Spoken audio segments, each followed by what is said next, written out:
9th உரைநடை ஃபுல்லாக பார்த்துட்ருக்கோம். திமில் பருத்த காளைகள் பல காலாலை தரையை கிளறி புழுதியை எழுப்பின. சில காளைகள் நிலத்தை நொறுக்கின. சில காளைகள் ஒன்றுக்கொன்று முரண்பட்டு ஒன்றோடொன்று அதாவது முட்டி மோதுற மாதிரி எதிர்கொண்டன. சில மண்டியிட்டு பாய்ந்து. சில காளைகள் வரும்போதே ஒய்யாரமாக அந்த கம்பீரமாக மிடுக்குடனும் வீரத்துடனும் இருக்கும். நீங்கள் காளைகளை பார்த்துருப்பீங்கன்னு நினைக்கிறேன். உங்கள் வீட்டில் வந்திருக்கோம். எங்கள் வீட்டுக்கெலாம் பசுமாடு டெய்லி வரும். உங்கள் வீட்டுக்கு வரும்னா கமெண்ட்டில் சொல்லுங்கள். அதோட கூரிய கொம்புகள் அதெல்லாம் பார்க்கும்போது பயங்கரமாக இருக்கும். அந்த காளைகள் எப்படி இருந்ததுன்னா, போருக்கு செல்லக்கூடிய மருத நிலத்து போர் வீரர்களை மாதிரி இருந்துதான். நீர் எடுப்பவை நிலம் சாடுபவை மாறு ஏற்று சிலைப்பவை மண்டி பாய்பவையாய் துளங்கு இமில் நல்லேட்டினம் பல கழம்பும் மல்லர் வனப்பு ஒத்தன. கலித்தொகையில் 106வது பாடலாக இருக்குது. 7 to 10 அடிகள். இந்த கலித்தொகை அந்த ஏறுதழுவுதல் பற்றி சொல்லுது. இப்போ கலித்தொகையில் என்ன சொல்லியிருக்காங்க? கலித்தொகை தவிர சிலப்பதிகாரம் முதலான இலக்கியங்கள்லாம் புறப்பொருள் வெண்பாமலைங்கிற இலக்கண நூலும் ஏறுகோள் பற்றி சொல்லியிருக்காங்க. என்ன சொல்லியிருக்காங்க? ஏறுதழுவுதல் பற்றி பிற்கால சிற்றிலக்கியங்கள் ஒன்றான பள்ளு இலக்கியத்திலும் சில குறிப்புகள் இருக்குது. எருதுகட்டி அப்படிங்கிற மாடு தழுவுதல் நிகழ்வை கண்ணுடையம்மன் பள்ளு பதிவு செஞ்சிருக்கு. தொல்லியல் சான்றுகள் என்னெல்லாம் இருக்குது?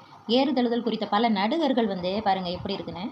அதில் தமிழகத்தின் பல்வேறு பகுதிகளில் புடைப்பு சிற்பங்களாக கண்டறியப்பட்டிருக்கு. இப்போ சேலம் மாவட்டத்தில் எருது விளையாடி மரணமுற்றவன் பெயரால் எடுக்கப்பட்ட எருது பொறுத்தார் கல் அப்படின்னு ஒன்று இருக்குது. இப்போ கோவரி சங்கன் கருவந்துறையில் எருது விளையாடி பட்டான் சங்கன் மகன் பெரிய வயலு நட்டகல் என்பது அந்த நடுகள் பொறிப்பில் உள்ள வாசகம். அப்போ கருவந்துறைங்கிற ஊரில் எருதோடு போராடி இறந்துபட்டவனாகிய சங்கன் என்பவனுக்கு அவனுடைய மகன் பெரிய பயல் எடுத்த நடுகள் அப்படிங்கிறது இந்த வார்த்தையோட அர்த்தம். இந்த இதில் கொடுத்துருக்காங்க பாருங்கள். ஒருத்தன் காளையை அடக்கிற மாதிரி அதில் நடுகளில் இருக்குது. சரியா? அப்போ அந்த எருதை அடக்கும்போது மரணமுற்றவன் பெயரால் எடுக்கப்பட்ட எருது பொறுத்தார் கல், அந்த கல்லில் அப்படி செதுக்கியிருக்காங்க. சரியா?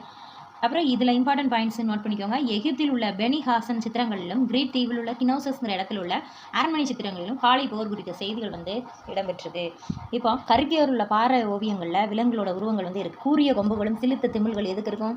எருதுகள். அந்த 3 எருதுகளை பலர் கூடி விரட்டுவது போன்ற பண்டைய ஓவியம் நீலகிரி மாவட்டத்தில் உள்ள கோத்தகிரி அருகே உள்ள கரிக்கையூரில் காணப்படுகிறது. இப்போ எருதுகள் 3 எருதுகளை பலர் கூடி விரட்டுவது மாதிரி ஓவியம் எங்கே இருக்குன்னு கேட்டாங்கன்னா நீலகிரி மாவட்டம் கோத்தகிரி அருகேயுள்ள கரிக்கையூர் காணப்படுகிறது. இதை நோட் பண்ணிக்கோங்க. திமிழுடன் கூடிய காளை ஒன்றை ஒருவர் அடக்க மேலுவது போன்ற ஓவியம் மதுரை மாவட்டம் முஸ்லம்பட்டி அருகே உள்ள கல்லுத்து மேட்டுப்பட்டியில் கண்டறியப்பட்டிருக்கு. இப்போ தேனி மாவட்டம் மயிலாடும்பாறை அருகே உள்ள சித்திரக்கல் புடவுங்கிற இடத்துல திமிழுடன் கூடிய காளை ஓவியம் கண்டறியப்பட்டிருக்கு.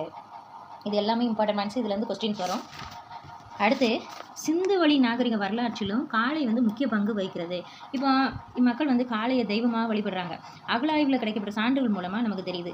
இப்போ சிந்துவெளி அகழாய்வில் கண்டறியப்பட்ட மாடுதலும் கல்முத்திரை இருக்குது. இந்த கல்முத்திரை இது எப்படி இருக்குன்னு பாருங்கள். சிந்து சமவெளி அகழாய்வில் கண்டறியப்பட்ட மாடுதலும் கல்முத்திரை தமிழர்களோட பண்பாட்டு தொழில் அடையாளமான ஏறுதழுதலை குறிக்கிறது மாதிரி இருக்குன்னு சொல்லி யார் சொல்லியிருக்கா? ஐராவதம் மகாதேவன் தெரிவித்திருக்காரு. மாட்டோட கொம்பு மாதிரி இருக்குது பாருங்களேன். இது ஆடு மாதிரி இருக்குது. ஆக்சுவலாக அது மாடு மாதிரி தெரியல. உங்கள் கண்ணுக்கு எப்படி தெரியுதுன்னு கமெண்ட்டில் சொல்லுங்கள். பண்பாட்டு அடையாளம். இப்போ ஏறுதழுதல் முல்லை நிலத்தில் உள்ள மக்களோட அடையாளத்தோடு மருத நிலத்து வேளாண் குடிகளோட தொழில் உற்பத்தி. மருத நிலத்தில் என்ன தொழில் நடக்குங்கிறது கமெண்ட்டில் சொல்லுங்கள்.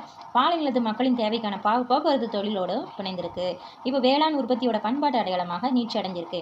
இப்போ ஏரில் பூட்டி உழவு செய்ய உதவிய காளை மாடுகள் ஏறு மாடுகள், எருதுகள், ஏறுகள். அப்போ ஏறுனாலே என்னது? மாடுகள். அப்போ தமிழக உழவர்கள் அவர்களையும் என்ன செஞ்சுருக்காங்க? உழவு சார்ந்த கருவிகளோடு அறுவடைக்கு பெரிதும் துணை நின்ற மாடுகளை மகிழ்விக்கிறதுக்கு ஏற்படுத்திய விழா தான் மாட்டுப்பொங்கல். அந்த மாட்டுப்பொங்கல் அன்றைக்கி என்ன பண்ணுவாங்க? மாடுகளை குளிப்பாட்டி பல வண்ணங்கள் கொட்டிட்டு மூக்கணாங்கயிறுலாம், பிடிக்கயிறு, அப்புறம் கழுத்து கயிறுலாம் அணிவிப்பாங்களாம். கொம்புகளை பிசிறு சீவி எண்ணெய் தடவி அப்புறம் கழுத்து மணியாரம், அப்புறம் அந்த கழுத்தில் ஒரு மணி கட்டி போடுவாங்க. வெள்ளை கட்டியோ துண்டோ அதெல்லாம் கட்டி விடுவாங்களாம். பின்னர் பூ மாலை எழுது பொங்கலிட்டு தம்மோடு உழைப்பில் பங்கேற்ற மாடுகளுக்கு நன்றி தெரிவிக்கும் வகையில் தளிகை பொங்கலை ஊட்டி விடுவாங்க. மாட்டு பொங்கல் அன்னைக்கு அந்த பொங்கலை மாடுகளுக்கு ஊட்டி விடுவாங்க. இதன் தொடர்ச்சியாக வேளாண் குடிகள் வாழ்வோடும் உழைப்பில் பிணைந்து கிடந்த மாடுகளோடு விளையாடி மகளும் மரபாக இந்த ஏறு தழுவுதல் இருக்குது. இப்போ ஏறு தழுவுதல் அப்படிங்கிறது தமிழகத்தின் பல்வேறு பகுதிகளில் வெவ்வேறு பெயர்களில் அழைக்கப்படுது. இப்போ மாடு விடுதல், மாடு அணைத்தல், அப்புறம் மாடு பிடித்தல், மஞ்சி உரட்டு, அப்புறம் மஞ்சி வேலி, அப்புறம் எருது கட்டி ஏறு விடுதல், அப்புறம் ஜல்லிக்கட்டு, இந்த மாதிரி பல பெயர்களில் அழைக்கிறாங்க. இப்போ சல்லிக்கட்டு அப்படின்னா என்னது? ஜல்லிக்கட்டுங்கிறது என்னது? சல்லிங்கிறது மாட்டோட கொம்பில் கட்டப்படுகின்ற ஒரு வளையம் மாதிரி அந்த வளையத்தை குறிக்கும். அந்த வளையம் புளியங்கொம்புனால ஆன வளையம். காளையோட கழுத்தில் அணிவிக்கும் பழக்கம் இருக்குது. சல்லிங்கிறது வந்து நாணயத்தை துணியில் முடிஞ்சு அதை மாடுகளோட கொம்பில் கட்டியிருப்பாங்க.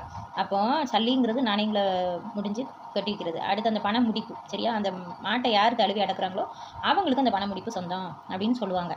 புளியங்கொம்புனாலான வளையத்தை கழுத்தில் அணிவிப்பாங்க. ஏறு தழுதலும் தமிழரோட அறமும் எப்படி இருக்குது அப்படின்னு சொல்லுவாங்க. இப்போ மேலை நாடுகள்லாம் ஃபாரின் கண்ட்ரீஸ்லாம் எப்படி இருக்கும், காளை சண்டை வந்து ஒரு தேசிய விளையாட்டாக இருக்கும். அப்போ ஸ்பெயின் நாட்டில் காளை சண்டை தான் தேசிய விளையாட்டாக இருக்குது. அந்த காளையை கொன்று அடக்கிறவன் தான் வீரராக கருதப்படும். ஆனால் அந்த மேலை நாட்டில் நம்ம நாட்டில் பண்ணுற மாதிரி கிடையாது. நம்ம தமிழ்நாட்டில் வந்து ஏறு தழுவுதல், மாடு தழுவுதல் வந்து எப்படி நடக்கும், ஆயுதங்களை பயன்படுத்த மாட்டாங்க. ஆனால் வெளிநாட்டில் ஆயுதங்களை வந்து பயன்படுத்துவாங்க.